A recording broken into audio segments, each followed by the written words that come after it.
Hello and welcome to the Sacral Circle, where we are healing sexual trauma collectively and lovingly. I'm your host, Janie Terrazas, and I'll be interviewing individuals from all walks of life who have had to face a sexual tragedy or abuse in one form or another and triumphed over their adversity. On every episode, a guest will deliver inspirational support, words of comfort, and empowering healing advice. They'll courageously share how their experiences impacted their lives and what led them to face and conquer the blockages that kept them from fully reconnecting to their inner power and divine sacredness. Be sure to subscribe to my podcast, The Sacral Circle. Just search Sacred Stories on iTunes. Visit my website, JanieTerrazas.com, for more information about my coaching and healing services. I want to thank our listeners for joining us today on the Sacral Circle, the self-love haven where we leave judgment at the door. And today I am very grateful to have the wonderful Juana Guillermo. She is the second of 12 children. She married and moved to Grand Rapids, Michigan, where she raised her 5 children. She is a grandmother to 13 grandchildren and 2 great-grandchildren. Miss Guillermo wrote her first poem at the age of 60, and now 6 years later, she has had poems published in magazines like Sucia and the Tejano Conjunto Festival magazine, and in chapbooks by jazz poets of San Antonio and Voces, Cosmicas. She, along with poetesses Joyous, Windrider, Jimenez, and Mandy, Lynn, Lara, are co-organizers of Raise the Whisper, a group that is dedicated to giving a voice to family rape survivors through the arts. The group meets every 4th Saturday at the Movement Gallery here in San Antonio. She is currently working on an autobiography and a poetry book. Oh my gosh, I mean, seriously, I don't even know what to say. Just the beginning part about you and the type of matriarch that you are in your family. Because with 12 kids, you were the second, so that in itself made you a mom at a really young age. And actually, I was the second child, but the first female child. So yes, it did make me a mom at a very young age. It got to the point where Mom would tell the kids, wait until, my nickname used to be Pamp, wait until Pamp gets home, or I'm going to tell Pamp, which is me, and I was a disciplinarian along with my mom, so yeah. So,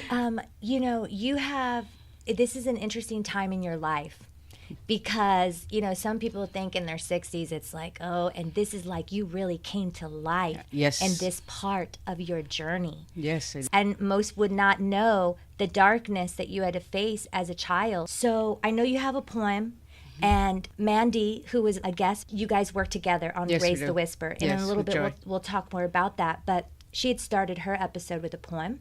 Mm-hmm. And so I don't know if you would like to also start with a poem as well. It's pretty deep and intense, so go ahead and kind of preface it. Yes. And I'm going to start in the middle only because it's a long poem, and so we're just going to get to the nitty-gritty of what the poem is about. And I'll start with, and there will be some words that I'm going to be changing, so, because it's general audience. Let's see how it comes out. Go ahead. Feel free to make sexual advances at me. Call me all kinds of Texas terms. Try and cop a feel whenever you can. Yet, when we give in, even if just a little bit, we were ladies of the street. And word gets around pretty quick. Y dicen que las mujeres son las chismosas. We're taught from the beginning that these things are taboo to talk about, so you keep things to yourself and deal, or not, the best you can throughout your life. Her tío, leering. Come here, mija, and sit on my lap. Don't want to. Hazle caso a tu tío. No seas malcriada. Hands creeping up under her pretty ruffled dress. Can you adults not see this? Are you really that blind? Or are you just turning a blind eye to it because you don't want to cause waves? What kind of parents would you look like? Can't control your own daughter. And she hasn't even started first grade yet. Her tío is 16 years old to her 9. Got her in bed, rubbing up against her. Here's a quarter and don't tell anyone. Who would believe her anyway? It's probably her fault. Because at 9, we are already sexual objects. She felt a quarter's worth for many years after that. And how far can a quarter get you? He's a devout Christian now. Why hasn't he asked for forgiveness? Ay, qué familia, qué aprovechados son, taking advantage of their position in the family. No one asks questions because no one wants to stir the black pot. How uncomfortable that would be for everyone concerned. Relatives would stop talking to each other, and that would damage the family structure. And we have to keep the family together, don't we? Raped in 8th grade by her older cousin because he's jealous of her relationship with his brother, her best friend. Mocked her as he was raping her. Why don't you yell at him for it to come and save you? Years later, at her best friend's cousin's funeral, the rapist had the nerve to, "Hey, prima, ¿no me vas a saludar?" extending out his hand. "Don't you effing touch me. You still mad at me for that, prima? F you, and don't you ever come effing close to me again." His wife standing behind him. He could explain it to her. Conditioned to believe that it was always your fault. Conditioned to believe that you were not worth much anymore. Acting out because you believed that you were just a quarter's worth. Men take advantage of your susceptibility. They can see what you think you are hiding. Some even tell you they will make it better, but they lie and break your trust. How do we break the cycle? It's so hard. It's so hard.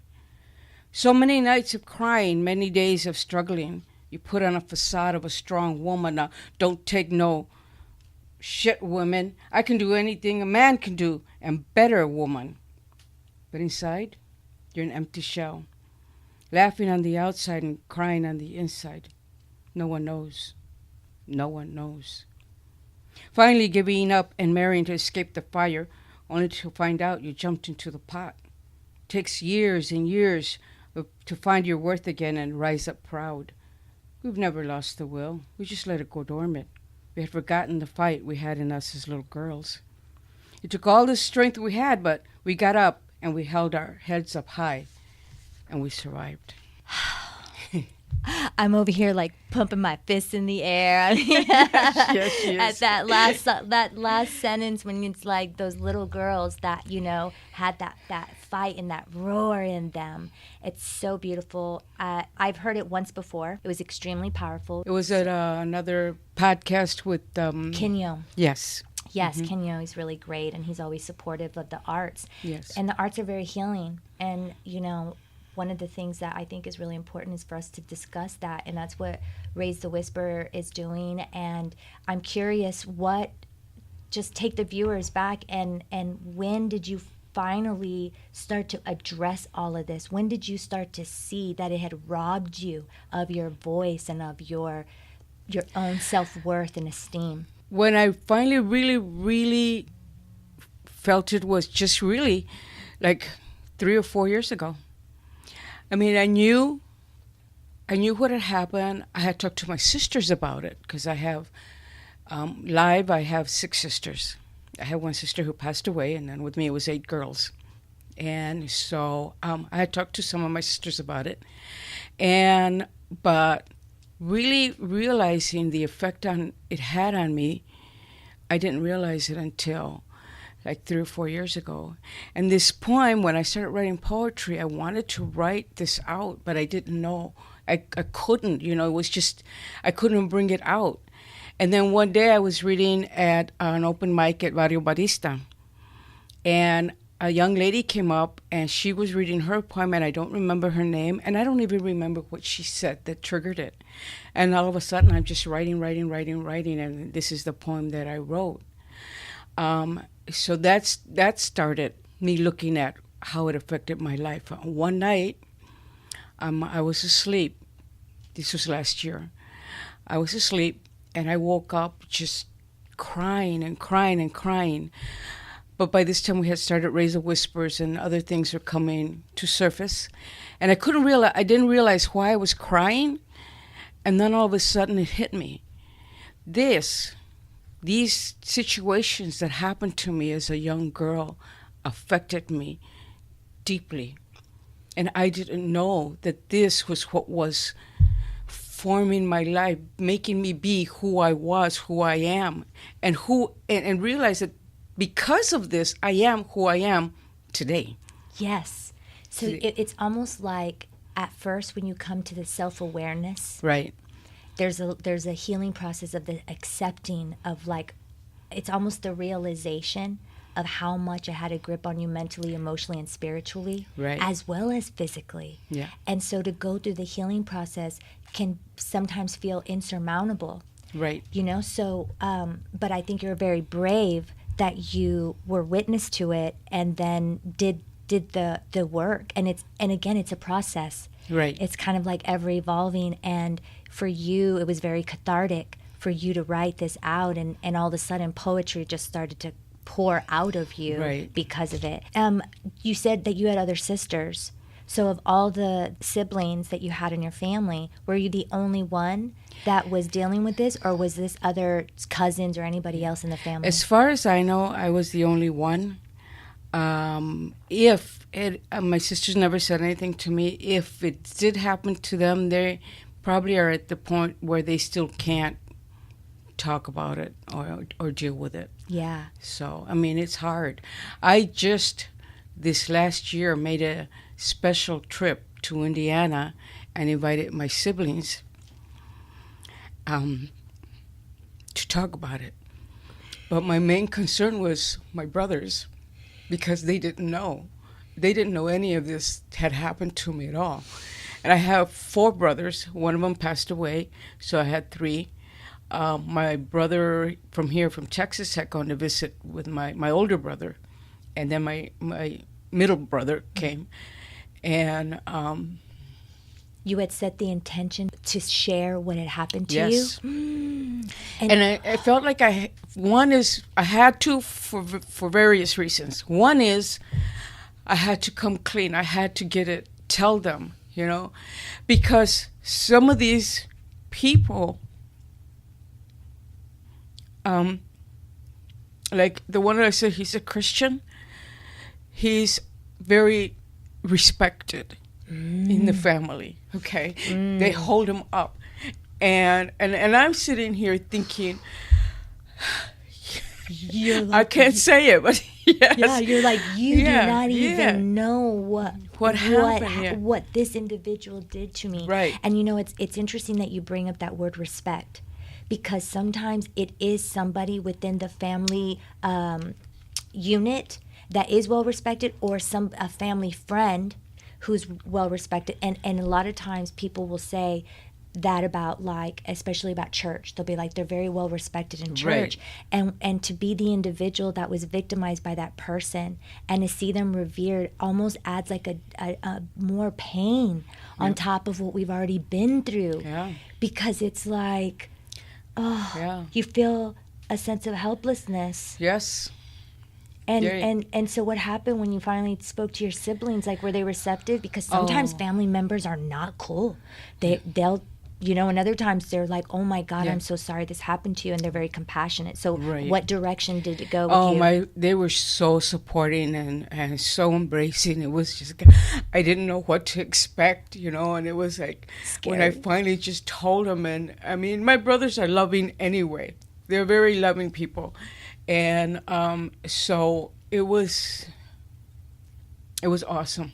It was really awesome. And then we started talking about many, many things, because it's like when we started Raise the Whisper, and every meeting we had between Mandy and I and Joy, new things would come out. Because you open a Pandora's box. That's totally what I call it. It's true. Mm-hmm. And you start out with one thing, and all of a sudden it's like, oh, yeah, this is how I felt. Oh, yeah, and this happened.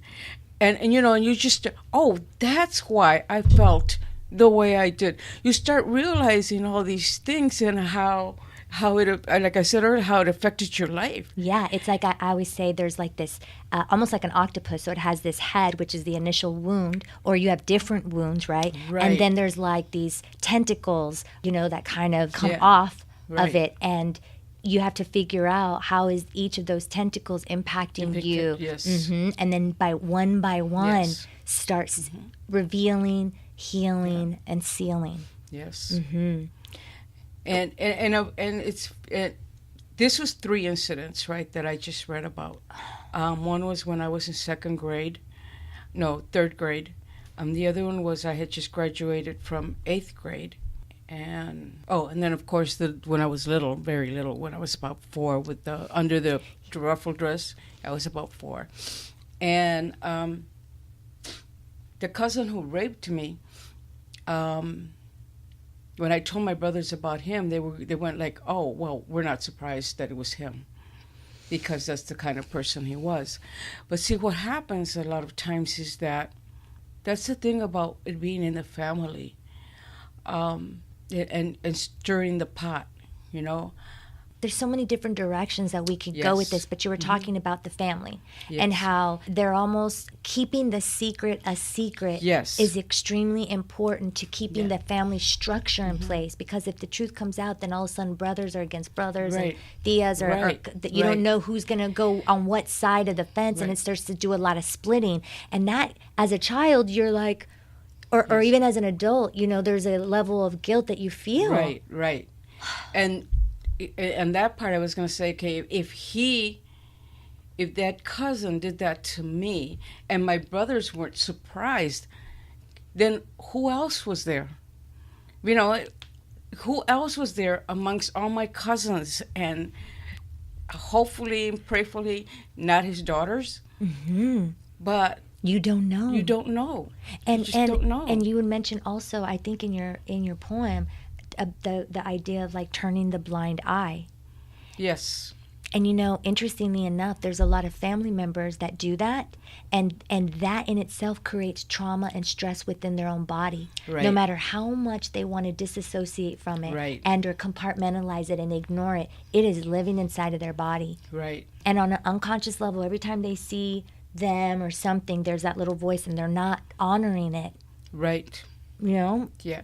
And then it's even more difficult because as a female, as a woman in our culture, it's just like, first of all, like in my family, it was taboo to talk about sex at all.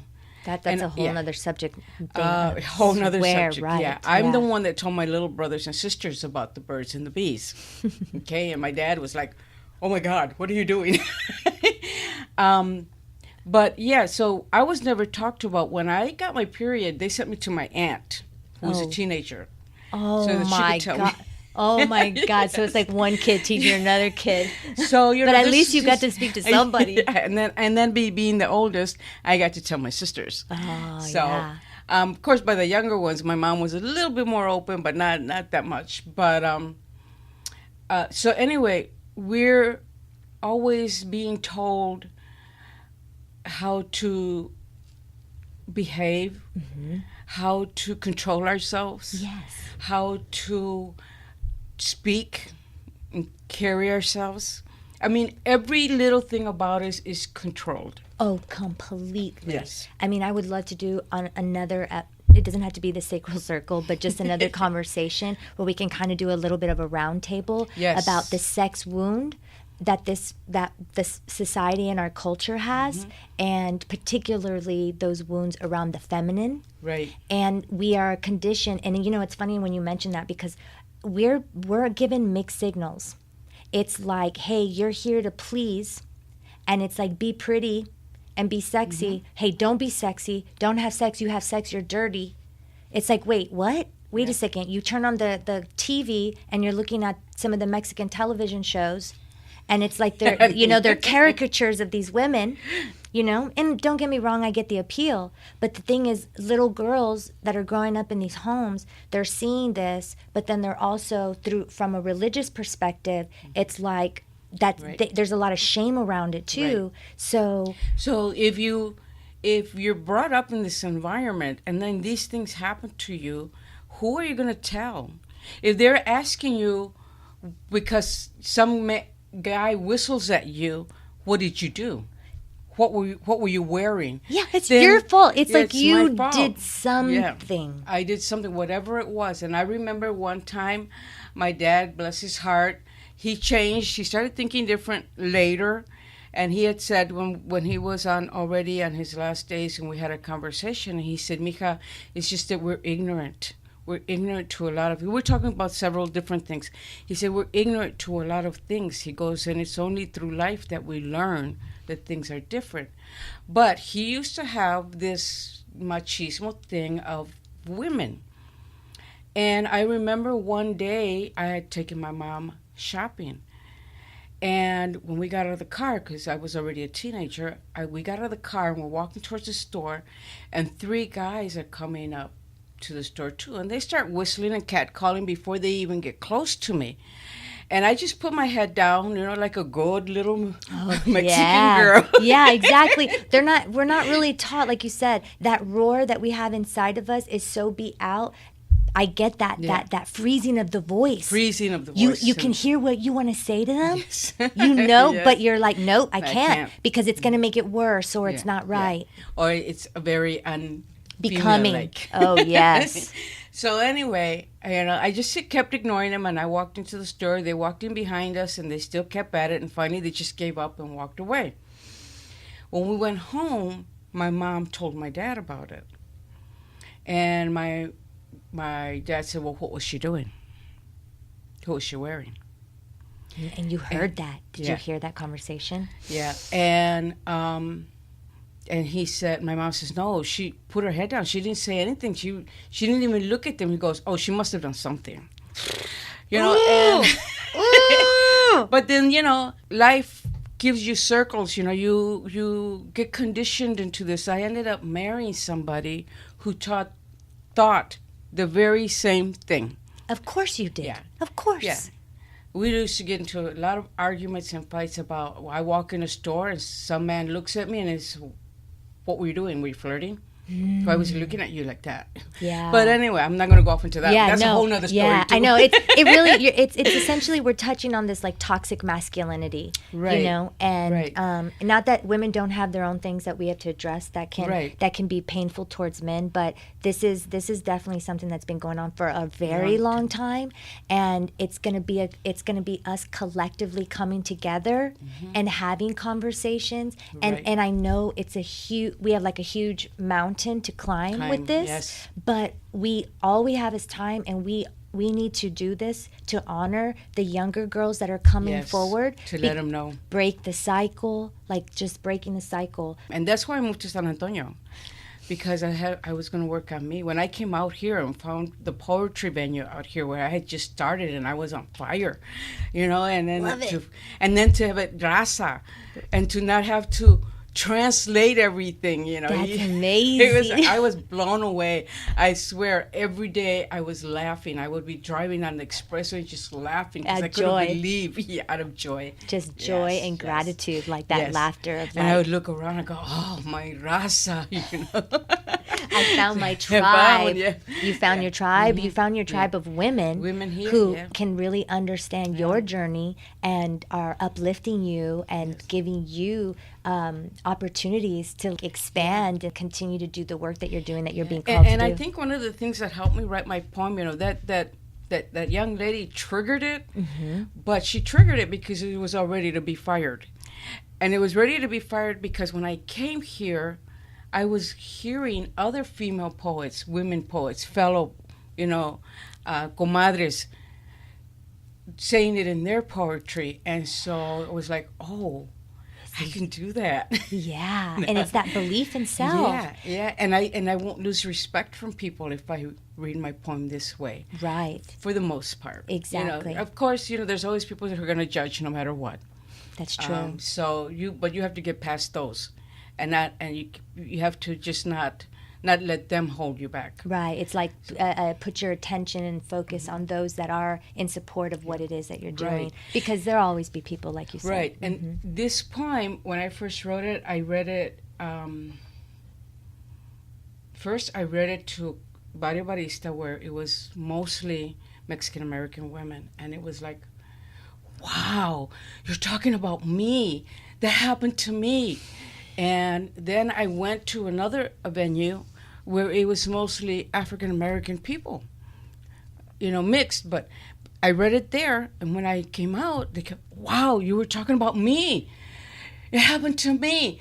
And you see? It's like it crosses all cultures and all borders. And then I went to Viva Taco Land, they had open mic, Gemini Inc., and I read it there, and which is mostly white people. Yeah, And a lady came up to me, and this one was she goes, you were talking about me. And I said, oh, I'm sorry. She goes, no, you were talking about me. And I said, okay. Now, I feel like but this wasn't the place, but I knew that she wanted to help, yeah. Yes. And so I gave her my information. I didn't hear from, but what I'm saying is that it's not just our culture. No, it isn't. We can talk about the effects that our culture had on us, but it's not just our culture. Mm-hmm. It's all cultures, and as Mandy and Joy and I were talking the other day about how some cultures have more of a stigma or a stereotype. Each culture has the same thing. Some are more hidden than others. Yes. But it's there. And then the other stereotype of who it happens to. Yes, it's mostly female, and it's mostly because family rape begins at a young age. It's not something that happens when you're older, this is young age. Yeah, because they're priming you. Right. And yeah, exactly. Right. And you're more vulnerable, right. at that right. age. And you're more apt to not say anything. Yes, silence. Yes. Easier to silence. But it happens to men too. It happens to the boys. There's a lot of boys that it's happened to. And then that's one, it's not a gender thing. It's mostly women, but it's not limited to them. No, as a matter of fact, there's a higher percentage of, not a higher percentage of men versus women, but there are a lot of men that are still silenced. Right. Because there's even more shame around them coming out and talking about it. But because they're men. And I've personally met several men, people that have come through my coaching and or friends, and we talk on this subject, and they've opened up to me, and they've talked about I'm just now starting to realize how this impacted my perception of women, the feminine, sex, my own sexual distortions, and things like this. Yeah. And so I had a male guest, and I would love to incorporate more men that are open to talking about their stories. And I know that you say, you are a survivor, but really you are a thriver. And I know that you're still on your journey and healing. What other healing modalities have you used besides your poetry? Is there anything else that you've gone through, like any type of therapy or yoga or just your spiritual practice, or what has been it for you, or is this really the thing? This is really it. Wow. I have been going to counseling, and I started counseling somewhere in my late 20s or middle 20s.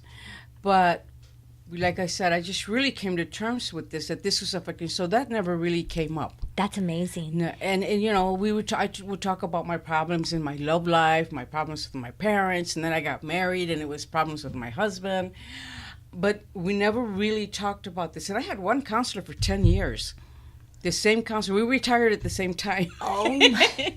But we never really talked about and she knew that I had been raped and I had been abused as a child. But they never connected the dots? Yes. No, we never discussed, because I think I wasn't ready to discuss it yet. Understood.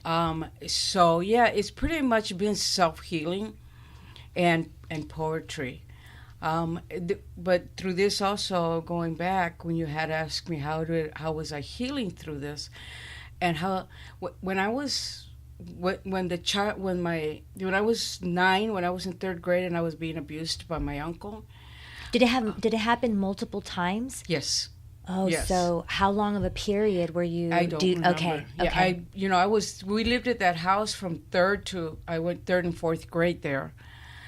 So he lived in the house with you, or just was very close by? Oh, he lived down no the street. Wonder. Yeah. So Mom would say, "Go and get this from your grandma." And my cousin, when my cousin raped me, he lived upstairs. And again, my mom said, "Go and get this, see if they have this cualquier mandado." I forgot what it was. And when I came back down and acted like nothing had happened. It was like, "Here, Mom." Yeah. And I continued my day. Several things are going through my head right now, but first with the healing. During that time, the way I handled it, and I have another poem. It's called "The Wall," And I started looking at the wall as my friend because I had to hold on to something, some sanity in my life, because, and I guess as I say in the poem, who could I tell? Who could I tell? So, people have imaginary friends. The wall was my imaginary friend. And that's how I dealt with it.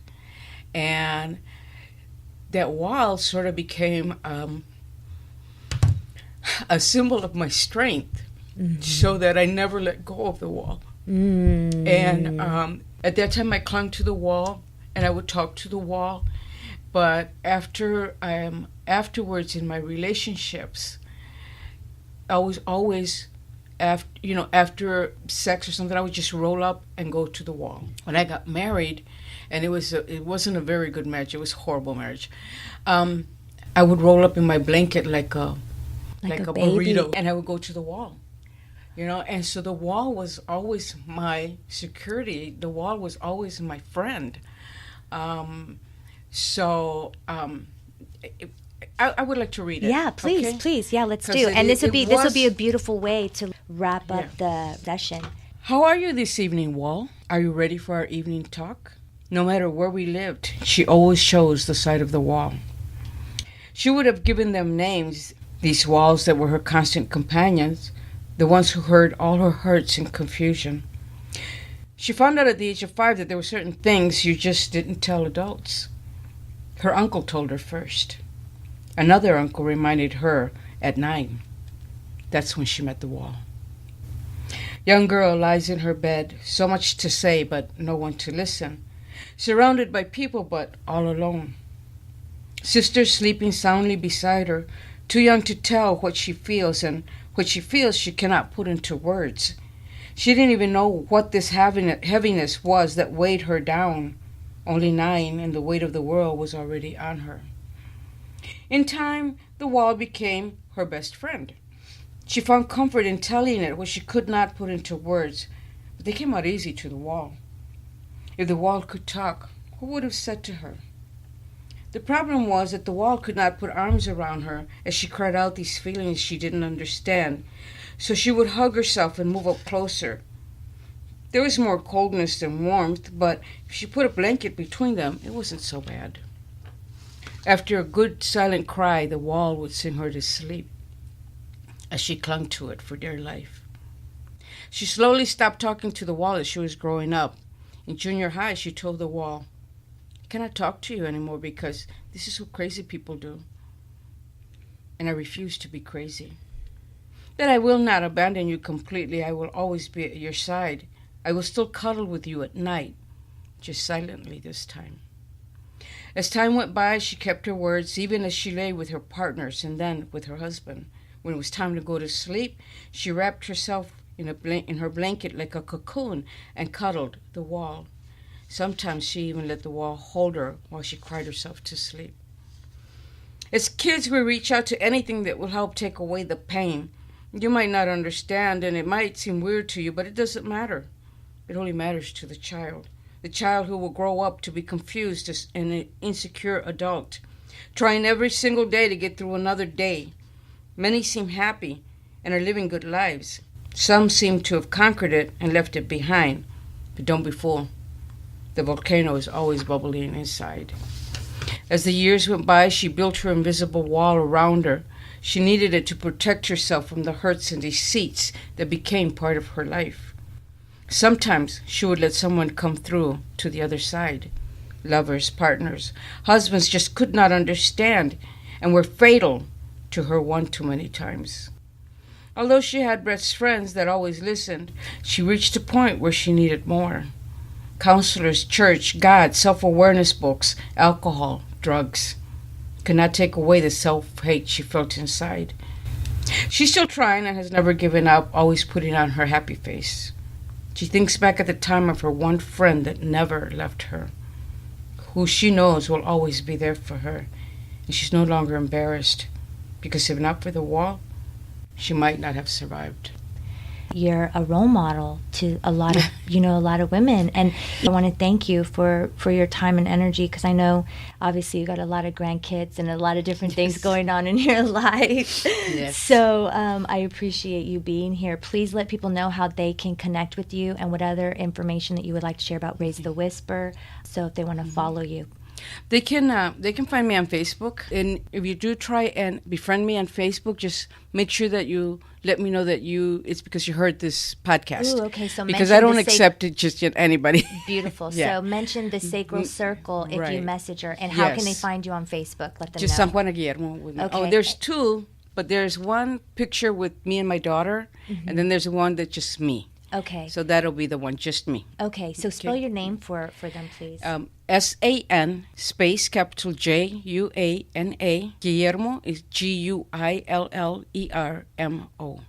Wonderful. Okay. And then Raise the Whisper, we meet every fourth Saturday of the month at the Movement Gallery, and that's at 1412 East Commerce.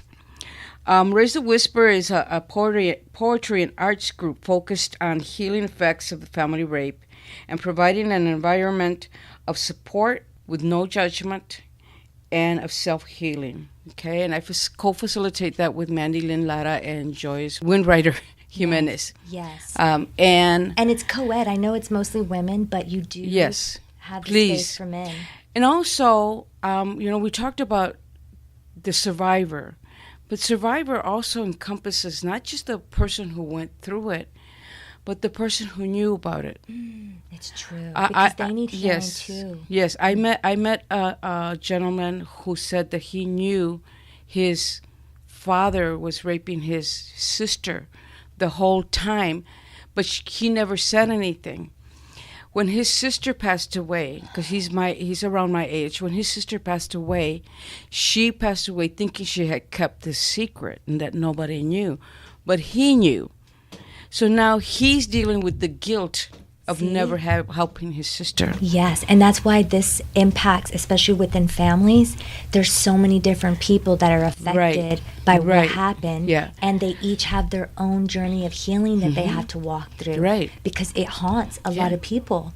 And if you know it and you're hiding it, that's just the way I finally realized that all of this was made me who I am. This is making you who you are. And absolutely. The actions that you take, a lot of times without you knowing it, are because of this subconscious thing you have in the back. Exactly. And that's why it's so crucial for us to so they're also invited. What we ask though is if you didn't go through any of this and you don't really understand it, let me see how to put it nicely. We just don't want any spectators. Just come out of curiosity. Sure. Unless you're coming to because you have compassion and you want to say, I want to help this person. Yes, and or you want to educate yourself. I want to educate myself, but not just to pass judgment. Right, pass judgment and pride. Exactly. Yeah. Because it is a sacred space. It is a sacred space, a very sacred space. Yeah. Anytime people get together, especially when they're touching on subject matter like that, it's it needs to be honored and respected. And they don't have to open up. You don't have to open up when you come in. Yeah, that's in the beautiful. beginning. You can just listen. If you're not ready to open up 3 or 4 visits later, that's fine. Just come. You just want to feel. Sometimes you just want to feel that support. So if you can't, then that's fine. We accept you. We'll wait until you're ready. Love it. No pressure. And that's how our healing journey should be. It's us making those decisions and not being forced into anything that we're not ready for. Thank you so much. You are officially a part of the Sacral Circle Sisterhood. Thank you. Thank you. Yes. I'm very honored. Thank you so much. And thank you to our beautiful listeners for tuning in. Be sure to subscribe to the Sacred Stories podcast on iTunes, where you'll find other impactful and inspiring shows. Connect with me via our social media pages. You'll find us at the Sacral Circle. Your shares and likes are greatly appreciated because they help spread the love. As we say goodbye, always remember to know your worth and continue to love and value yourself wholeheartedly. Peace be with you.